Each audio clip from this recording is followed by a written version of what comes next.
L'humiliation, c'est peut-être, c'est ce que je disais au début, c'est pour réserver à une poignée d'hommes qui sont complexés pour ça. C'est ça qui va s'engager, babandi na kimbanse ke Mobutu. Et côté sangani et comme na route mokale.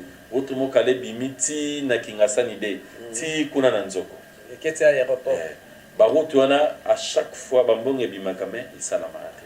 Sali yangonde te mosala ya député. Non. Biso to sala ngeza na cadre purement humanitaire et encadrement ya ko aider ba jeunes. Nanengo to moni bon comme l'état zoro mais la biso peut meka ko contribuer tant soit peu na oyo biso to ko iko sala pona ko aider mboka po objectif ya patriote nyonso eza ko aider mboka na ye pour que mboka ke de développer parce que bonjour, bonsoir, ça dépend de l'heure à laquelle vous nous rejoignez, mesdames et messieurs. Très heureux de vous rencontrer encore aujourd'hui sur cette émission Intercélébrité.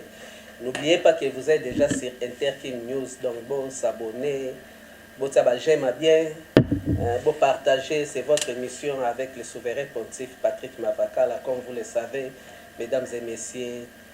Ben, monsieur le cas qui on était avec des pasteurs, donc quand on est avec des pasteurs, c'est-à-dire tu recevras la grâce, mais aujourd'hui je suis avec Maître Paking Anini, c'est un maître avocat, un candidat député national, donc comme vous le savez, mesdames et messieurs, aujourd'hui, tout Kinshasa, toute l'étendue de la République démocratique du Congo vibre avec l'ouverture de la campagne électorale. Donc, comme Ndenge Boebi, l'élo vraiment campagne électorale est bandie dans la République Mobimba. Alors aujourd'hui, sur ces plateaux, je suis avec Maître Paking Anini. Bon manifester bolingo wana. Tozoko sala misale belé pour l'intérêt général.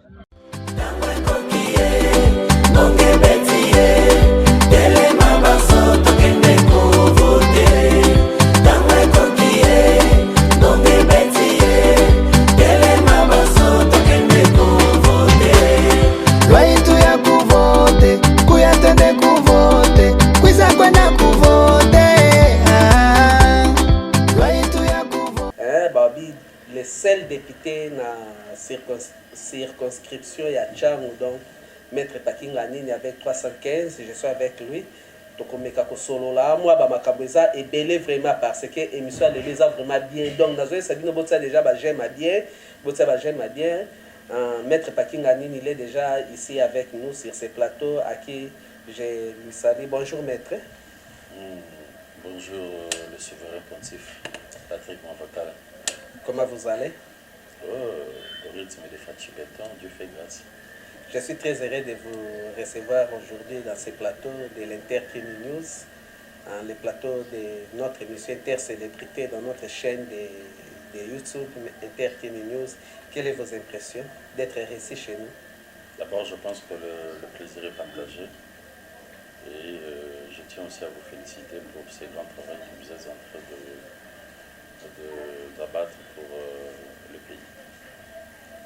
Merci beaucoup, Maître Paking Anini. Mais avant tout de commencer cette émission, laissez-moi le temps de dire, de faire un petit coucou à la main blanche, la main qui ne pêche pas. C'est mon caméraman et réalisateur. Il est aussi le monteur de cette émission. Il s'appelle Ahmed Loukeba, que moi, j'aime beaucoup l'appeler H. Louké. Donc lui aussi, il aime ça. H. Louké, la main qui ne pêche pas, la main blanche. La main de Saint, je salue Dorian Kiaminganini. Donc, Maître Yabengaka est toujours ma pierre précieuse. Et moi, je l'appelle Paoulinae Yatalo, donc Dorian Nganini Kiam. Je vous salue. Je salue également Jerry Nganini, mon ami d'enfance, mon ami de longue date, sans oublier Kevin Tadika Fukuswa Mavakala, c'est le corps héritier du souverain pontife, et Victoria Combel Mavakala, c'est la préférée de Patrick Mavakala, sans oublier la beauté empruntée par les anges, c'est Exus Ngingi Mavakala. Donc, nous sommes ici dans ce plateau de Sakibino, le loto le bilamambe, c'est-à-dire campagne électorale pour Mambango c'est bandit. Donc, inutile de qu'il y ait sous belé parce que Mambango est bandit, toute la République vibre avec l'ouverture de la campagne électorale. Je suis avec Maître Paking Anini, comme je vous ai annoncé au début de cette émission. Maître Paking Anini, tomoni campagne bandi lelo, au bandi campagne nayo na prière. Vous venez, on sera un peu bilingue, hein? On sera un peu bilingue parce que c'est une chaîne suivi par les Quinois. Donc, quand les Quinois suivent votre télévision, donc il faut être aussi bilingue pour la bonne audition, la bonne compréhension. Donc, maître, lelo kende osambela na Saint Boniface mpona kotika bamakambo nyonso entre les mains du Seigneur. Pourquoi vous avez choisi Saint Boniface de Pascal dans la commune de Kimbantseke? D'abord, merci pour la question et surtout de l'opportunité que vous m'avez accordée. Je vois que personnellement, je suis natif de la route de Mokali. Et c'était pour moi évident, tant que chrétien catholique, avant de se lancer dans cette bataille, il était important de se remettre d'abord à Dieu tant que chrétien. C'est ainsi que j'ai choisi la paroisse Saint-Boniface. C'est avec raison parce que je suis chrétien catholique, et précisément de cette paroisse-là, Saint-Boniface. La paroisse Saint-Boniface m'a vu naître et grandir parce que j'ai eu presque passé mon enfance dans cette église-là. J'ai commencé au niveau du groupe APA, Armée des Petits Anges. Je suis allé au niveau du groupe Kizito Anuaritika, Bilengue Amunda, groupe Akolita, Nigerka et autres. Donc c'est vraiment ma paroisse et j'ai une grande famille. Ma mère a servi cette église-là pendant plus de 20 ans comme sacristine, mon père Koumou et mes frères et sœurs dans des chorales, Nigerka et autres. Donc c'était évident pour moi de commencer d'abord par là parce que mes parents balakisa biso ezali nzela nzambe. Nakokaki jamais kobanda likambo sans pour autant nakolisa nzambe na makambo parce que nayebi que toute autorité vient de Dieu. Nzambe ndapesaka pouvoir. C'est ainsi que nakendaki kobonzela ye kotika période nyonso ya campagne oyo azala na ngai lokola alpha to omega ebandeli kino na suka ndenge tobanda campagne. Merci beaucoup. On a suivi la réponse de Maître Pakinga Nini Ataba Kutuba. Est-ce que Maître, vous pouvez nous confirmer que votre présence dans la paroisse Saint-Boniface ce matin, vous avez été bien reçu par les fidèles chrétiens catholiques de cette paroisse? Vous pouvez nous confirmer? Oui, en tout cas, sans pour autant peut-être se voiler, je peux vous l'affirmer que j'ai été accueilli en héros parce que je vis mes mamans, mes papas qui je vis ça fait longtemps et mes jeunes frères et autres. Donc c'était tout à fait normal et naturel parce que je suis un chrétien de là. Je continue toujours à prier là-bas et c'était pour moi une évidence que personnellement ça m'étonne pas. Ça m'étonne pas parce que c'est un fait naturel, cet accueil-là d'un père à l'égard de son enfant, d'une mère à l'égard de son fils et d'un frère ou d'une sœur à l'égard de son frère. Donc c'était normal et naturel. Donc je pense qu'il n'y a aucun souci à ce niveau-là. Donc j'étais accueilli en héros, c'était normal. Alors maître, aujourd'hui c'est l'ouverture de la campagne électorale dans toutes les l'étendue de la République démocratique du Congo. Est-ce que vous avez eu peur quelque part? Personnellement non, étant donné que vous savez, c'est que je peux vous rappeler personnellement, je commence à travailler depuis 2021. Depuis 2021, je suis président d'une fondation qui porte mon nom, Fondation Pakinganini, Dynamique Pakinganini. Je travaille depuis longtemps et surtout en ce qui concerne les milliers de jeunes, en termes de l'encadrement des jeunes.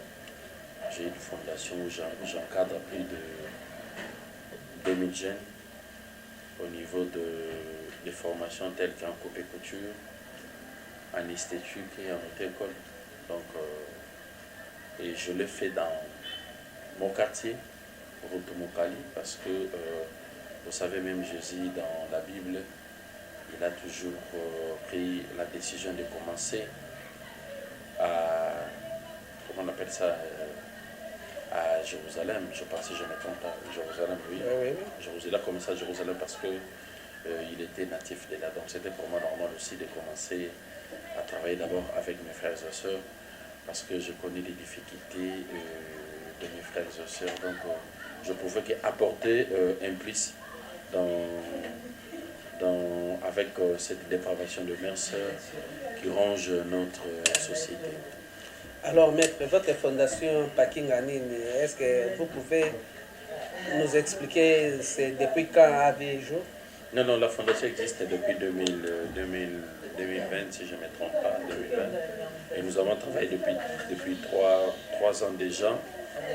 3 ans déjà que nous sommes en train de travailler à arrache-pied pour l'émergence et surtout pour l'encadrement de la jeunesse congolaise. Parce que, comme vous le savez très bien, la jeunesse est une espoir de demain. Parce que je sais que lorsque nous parlons de l'espoir de demain, je ne sais pas si l'on porte à tort ou à raison.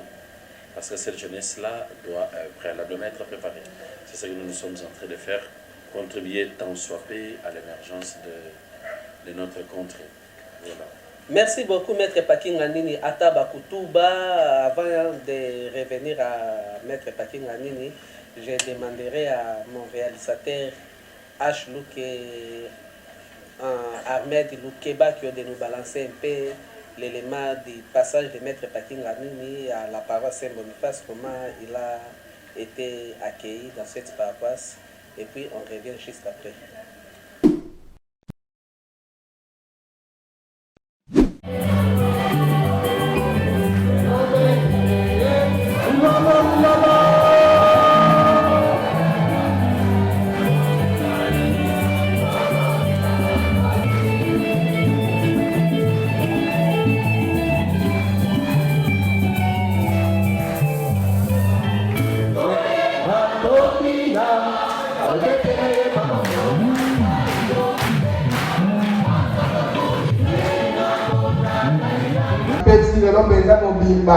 bandimi mpenza mosala ya kokamba bandeko babango, bandimi mosala ya kokamba ekolo ya biso Kongo, bandimi mosala ya motindami te bakende bipai na biso, bakende kati ya parlement to kati ya bakomine po te batobela bana bayo lokola banzelelenge mpenza.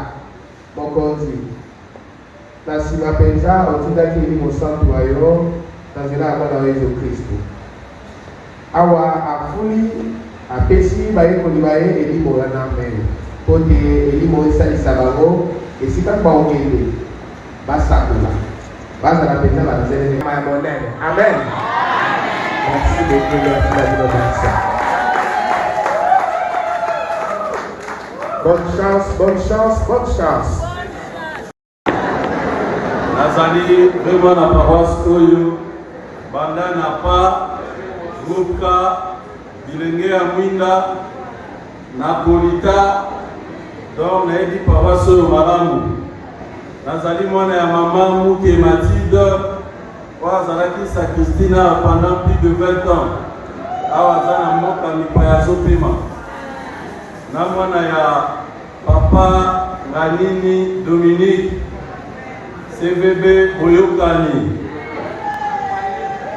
Gombo oyo ebetami na miziki awa ezali ngai nde moto napesaki yango po tosanzelaka Nzambe makasi.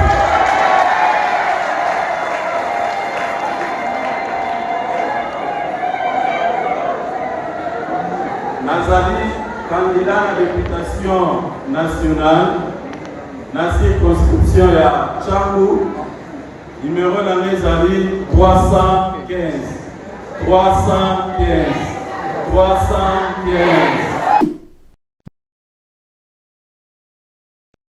Maître Paking Anini, nous venons de voir l'image de la paroisse Saint-Boniface, comment vous avez été reçu dans cette paroisse. Et puis, expliquez-nous un peu, tout le monde a fait ça qui dans Moko ya Combo, un instrument musical. Et ça là qui pourquoi? Là, je peux faire rire parce que lorsque j'ai amené cet instrument musical, je me suis rappelé de beaucoup de choses parce que dans cette paroisse-là, je suis acolyte. Ok. Je suis acolyte. On aimait bien des fois danser avec l'instrument, mais vous savez, à notre époque-là, c'était difficile. Et puis les acolytes de cette paroisse, il y a Justin Moudimba que je le salue. Je le salue parce que lorsque la Justin Moudimba était là avec le synthétiseur, okay. Il était là. Je lui salue Justin Moudimba, Donc, mon vieux. Et maintenant, Biso, pour tout se va bien, tu la musique et la guitare. Ok. Je me suis dit, la musique elle nous bête bien. À des fois, tu vas sembler la bien église, so va sommer la colis, c'est le lingue babina. Et nga naza kolita kala. Na ebi elenga guitare, ce qui va tchebongo na son wana, c'est ainsi que na lobaki no wana les églises dans na yebi yango. Na me na bonga no kombo wana ya solo et permettre bango ba sembler malamu. Et moni mukala beso na kendaki na moni to bini nango, le le suna ki na moni to bini na bini non voilà. Na tapé juste. Ce qui est vrai to sali yango na neza comme un débit. Ce n'est pas seulement Togotika la wana. Tu as des difficultés nous sur la carte église wana. Et puis na ba période de campagne tu as to sala pour que to meka di susu ko bongisa église na biso. Moni biso to ga lesema na opese pa nzambe. O to zo pesa neza pa na ko nzambe et to zo sala ngo non pas seulement pour la campagne, to zo sala ngo parce que Dieu nous a bénis na ba formation to zo en église wana ya personnel. C'est pour ça parce que l'église wana est encadrée sur le lot comme le lot autocomi. Le lot ngai le lot maître Paki, je suis avocat d'affaires na barwa Kinshasa Gombe. Et ça fierté pour l'église wana. Parce que dans la besoin Nathalie nous amis des fois autocoli na bango to vendre sika moko vi bazo mener le lot tout consort à des fois je me dis vraiment na sala qui na bango mais ils en ont bendé mutu à tombola qui. Donc c'est ainsi que moi nous sera toujours redevable de Makambanzambe, ça nous rend toujours faible pour Yango Baboti, Bakoli, l'émission. Voilà. Merci Maître Pakinganini pour cette réponse. Et puis, je voulais savoir, vous savez que dans la ville capitale de Kinshasa, la commune de Kimbanzé, qui est taxée comme une commune la plus reculeuse de toutes les communes de la ville de Kinshasa. Aujourd'hui, dès que vous êtes à l'entrée de l'Assemblée nationale, comme vous êtes candidat aussi de l'Assemblée nationale, quelle sera votre défense pour les habitants de la commune de Kimbanzé, qui est précisément de la commune de la route Mokali? Merci pour la question, c'est une question pertinente. D'abord, personnellement, je m'inscris en faux à cette déclaration, parce que, vous savez, il y a un groupe de gens qui sont peut-être, excusez-moi le terme, complexés. Okay. Personnellement, je suis natif de Rotomokali Kimbanzeki. Nous sommes allés à l'université avec nos amis des autres communes. Nous avons travaillé ensemble. Et vous avez aussi été beaucoup humilié? Non, l'humiliation, c'est peut-être, c'est ce que je disais au début, c'est pour réserver à une poignée d'hommes qui sont complexés pour ça. Okay. La commune, ce n'est pas l'intelligence. La commune, c'est un lieu de résidence. Et d'ailleurs, peut-être pour beaucoup de gens, ce n'est pas le choix de nous, les enfants, c'est peut-être le choix de nos parents.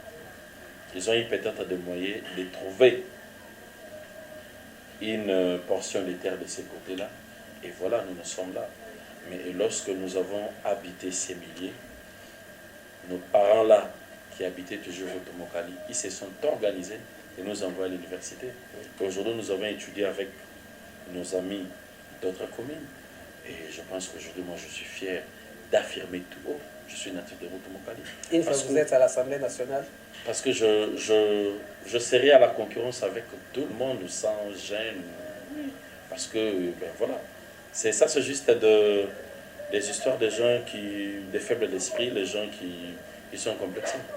Voilà. Une fois que vous êtes à l'Assemblée nationale, qu'est-ce que vous ferez pour la route Mokali et puis pour la commune de Kimbanzé? D'où vous revenez? D'abord, ici, je voulais aussi préciser, des choses parce qu'il y a un problème, peut-être au niveau de la population. Je sais, peut-être le problème est lié au niveau de ces manques-là de la vulgarisation de nos textes ou lois, parce que le travail des députés n'est pas tellement explicité au niveau de la population, parce que c'est ça le problème. Je voulais ici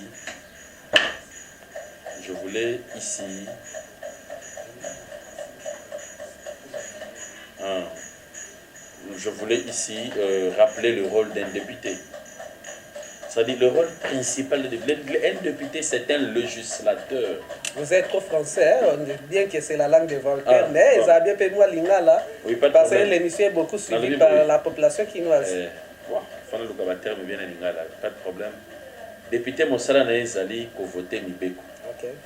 Mais mibeko a ko voter ezala mibeko oyo ezoko répondre na aspiration ya peuple, na aspiration ya population.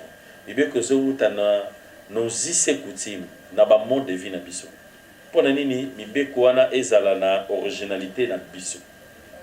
Et kozala pas soko voter mibeko oyo ya bapaya ou quoi appliquer on va poser problème na nos mœurs. Je donne un exemple, notre homosexualité. OK. Na ma mère c'est biso ko proposer loi wana te. Vous voyez?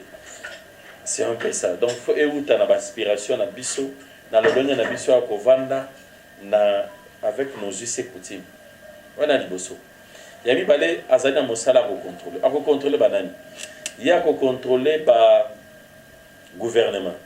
Tant le gouvernement yaka na budget na ye na ensemble ayaka lobi bomoni na domaine etali banzela toko sala nzela oyo na sécurité toko bimisa mbongo boye toko futa bato boye toko chama ikoto yo lotiliki koto yo biloko wana nyonso siko yo mosala na o député tant voter budget wana olandela est-ce que makambo bango bayaki koloba awa o bakomaki na miboko bakosala eloko boye est-ce que basali yango wa solo olandeli comme oza représentant ya peuple okotala beno lobi non biso na moto mokali tozana problème ya nzela na biso wana babuka yango mpona kolekisa bakable mpona courant ya fibre depuis babuka ngo ti sikoyo basala eloko te nzela etikala bongo kolanda biso na nzela na biso esengaki basangisa yango babandi na kimbantieke mobutu ekoti esangani ekomi na route mokale bimiti na kingasani de ti kuna na nzoko eketi ya aéroport baroute wana à chaque fois bambongo ebimaka me esalamaka te ti na venu mukasa kuna na mbanza ntsunde esangani na mukasa ebimi ti kuna nyonso to baroute wana nyonso lelo mosala député ezali okolandela yango okosala pression okazu emarche te bapesi biso basanction mpona bato wana ministre okobenga ye soki alobi malamu te okoinitio babengaka motion de défiance mpona ministre voire même kokwesa gouvernement na motion en censure. Et puis na makambo etali problème toza nango ya balotiliki courant ezali te mai ezali te nzela ezali te makambo wana député mosala na ye ezali te otya mai otya courant eza mosala ya exécution ya gouvernement. Député mosala ezali kosala pression barespecte oyo bango bayaki kosenga baexécute budget lodenge ye ezali. Mais kasi soki esalami bongo te courant ekoti te na quartier moko komoni lotiliki ezali te interpellé déjà sinene babenga yango question orale avec débat obenga ye non yaka pourquoi na quartier courant ezali te to mpona nini na quartier courant ezokokata to mpona nini awa baza na mai te. Donc c'est pour permettre que bato bacomprendre ndenge nini lolenge makambo etambolaka. Lelo nazali président ya fondation bato bamonanga nasali baforage nasali ba formation esthétique ba formation ebele bibi ya haute école coupe couture et autres nasali yango nde te mosala ya député non biso tosala yango eza na cadre purement humanitaire ya encadrement ya koaider bagene na ndenge tomoni bon comme l'état azoromela biso mpe tomeka kocontribue tant soit pe na oyo biso tokoki kosala mpona koaider mboka mpo objectif ya patriote nyonso eza koaider mboka na ye pour que mboka ekende liboso parce que dans l'Angleterre au mingi il y a existentialisme à l'Obaka. Nous avons une dette sociale à payer parce que Marcel Gabriel à l'Obaka, l'homme ne se contente pas de ce qu'on a fait de lui, mais de ce qu'il a fait de ce qu'on a fait de lui. Okay. Donc nous avons une dette sociale à payer dans ces pays. Donc voilà, c'est dans cette optique-là que nous contribuons tant soit payé dans l'encadrement et puis l'émergence et la commune d'ambition. Merci beaucoup Maître Pakinganini Ataba Kutuba. Toke na image au bon l'air tokozongo pe sapé un numéro na yo ya vote. Je salue Irène To Irène Balobi bouleversement des données Irène To je te salue là où tu es. Je salue également Franklin Mafidi FM Babi $100 c'est quoi.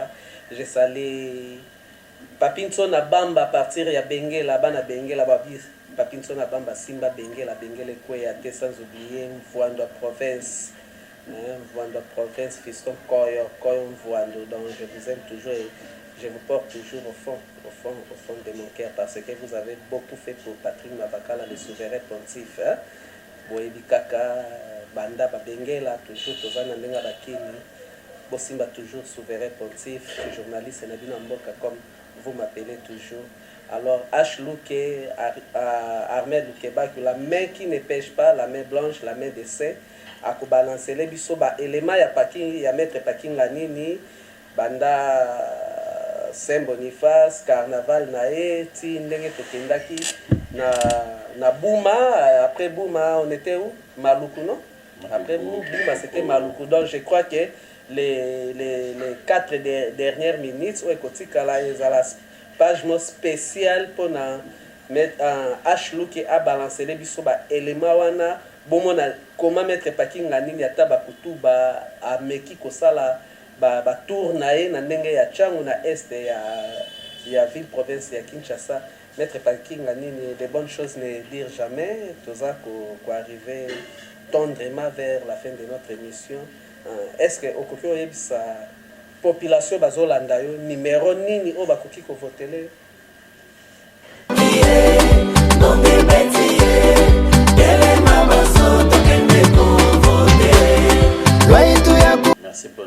Merci pour la question. Malina Lobaboui, Maître Paki, Azali, je suis candidat à la députation nationale, plus précisément à la circonscription de Tchango. Ce qu'il est là, dans une décision, il y a pour postuler. C'est parce que déception et l'équipe, pas si l'équipe. Dans le but que député a aussi sa passion sur la population. Mais au y a un lobby ezali que na moni ke makambo ezotambola malamu te natali ba compétence nanga o union sur naza nango nakoki ko mettre ngo na service ya mboka na ngai ya nation pour contribuer tant soit peu na o na yebi pour que commune na biso kimbanseke tambola malamu, commune na biso masine tambola malamu, commune na biso ya njile tambola malamu, commune na biso ya ntsele, commune na biso ya malupe tambola malamu. Pourquoi ko tambola malamu? Commune na biso ko tambola malamu parce que ceux qui ont eu décision les loto voter utile. Voter utile ezali numéro 315. Numéro 315 ezali numéro ya changement. Ezali numéro ya révolution. Ezali numéro ya kopesa espoir. Je sais et je suis convaincu que ndenge vandi na ndako ozana déception. Ndenge vandi na ndako ebi que opesi voya liboso esimbite, opesi voya mibale esimbite. Opesi na misa s'infiltra na Kimbanseke na Tchangu na Rutsa. Bato miso pesa ki vokanisa ki bazaba natif ya Tchangu. Mais bazaba natif ya Tchangu teni ya Kimbanseke. Je sais na déception. Je sais de fesigo zali. Aujourd'hui, cette fois-ci, on a postulé les sous-soutés. Parce que nous avons n'a sa voix exaltée. Non. Je crois. Les Camerounais se sont bandés dans le Voilà aujourd'hui, Nzambe a sali, inspiré Bisso, de postuler pour un changement. Bopé sa Bisso confiance. Déjà avec le peu de moyens à Bisso Moko propre. Tout sali ba forage. Organiser ma formation esthétique dans l'hôtel école na coupe couture. Moyen tout mais kako sala ngo pona batu nyonso et ça te to sala juste pona mokie pona ba moyen et na yebi été na volonté aussi to la kisi yo pesi kozali pesa biso maboko pesa biso confiance na ko voter numéro 315 ezali numéro ya changement ezali numéro ya révolution ezali numéro oyo ko sala été mboka oyo et bon parce que contribution oyo tokomema ba loi oyo tozo proposer ba contrôle oyo toko sala ba pression oyo toko sala et ko sala été route mokali ebonga Kimbanseke ebonga Masina ebonga Jili ebonga Sele ebonga Maluku ebonga. Donc na ensemble tokolamba biso na devise to lobi cette fois-ci jamais sans nous parce que tu es bien été Nzambaza na biso biso toza ba chrétien et que malobo tolobi eza malobo eboti mbuma po ete yo ozwa décision ya kovote biso. Merci. Merci beaucoup Maître Pakinga nini ata bakutuba mais ndako préféré moi dédicace à Souka pona bato bazolanda yo po pe balingaka yo. Des dédicaces ya nazana bato bela dédicace au pesanga vraiment passé. Mais c'est moi D3 na commission Nzambe pour l'opportunité d'abord il nous a mettre en temps en circonstance. Na saluer d'abord mon épouse, elle est toujours là pour moi et puis Azo Bundakor et Am avec dans des sacrifices. Dorian Kiam Singanini. Je salue ma mère Mouké Mathilde dans la Belgique. À ma prière d'union sur mon encadrement. Je salue toute la famille Nganini en général. Je salue ma nièce Grâce Sango Sumbu. Moi je l'appelle la prophétesse Grâce. La parfaite Kapessie Zalinga. Moi na poto moi na poto et puis na saluer équipe dans Mobimba il y a campagne au bazo ko accompagner au bazo ko contribuer. Je salue maître Alain Kachila Azali Cyprien Ngai Cordon Égide Lokwa, Jusé Kaboba, Peter Blaise Gloringoyi, Jonathan B, Fils Lomami, Berger Alain bakombe zebele Yves Kitambala équipe boza tellement belle bo tenir à réalité vraiment bon moi nezali TV na kombo sana kombo donc oyo donc baza batu oyo bazananga tozo travailler ensemble na saluer bango nyonso et puis na saluer lisusu ba membre nyonso ya dynamique Pakinga nini na saluer son excellence oyo narugi ko silisa émission de 5 ans saluer son excellence Guylaine Nimbo, le directeur du cabinet du chef de l'État. Et puis le président Toussaint Ouazali, président du regroupement Nabiso, il y a AABG, Action audible pour la bonne gouvernance, ESA parrainé par son excellence Guylaine Nimbo, le directeur du cabinet du chef de l'État. On a salué et puis on a salué le président du regroupement M. Toussaint, on a salué les membres sur la dynamique Guylaine Nimbo, on a salué la très distinguée PCA, on a salué Boîte Noire, ils sont vraiment on a salué tellement belle coordination Mobimba Kinshasa, coordination nationale, le CGD Kitenge. Merci beaucoup. Batu nyonso, candidat nyonso, bonne chance Nabino. Tout le monde peut être Congo et Longa parce que l'objectif de M. Zali, c'est la bonne gouvernance. Ce qui gouvernance, c'est ça, malamu, intérêt général et Bozala, Biboso. Merci beaucoup, Maître Pakinga Nini Ataba Koutou Babalobi. 315 numéro Nabiso. 315, c'est notre emblème.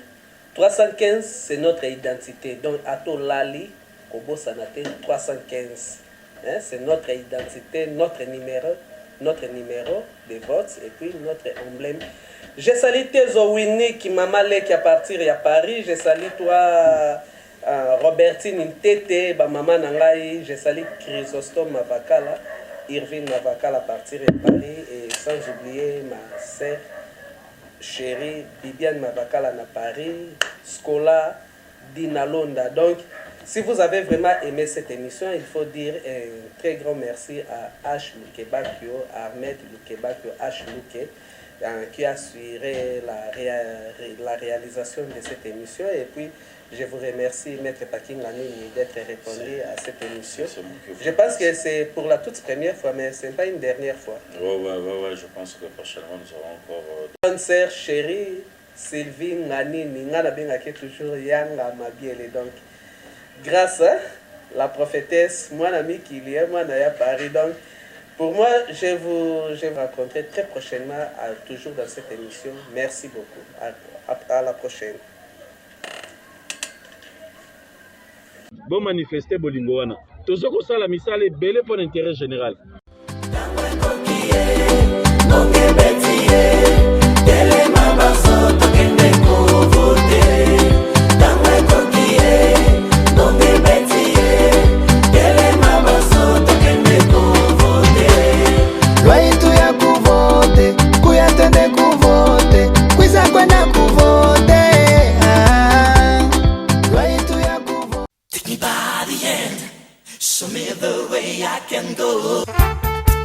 Hey man.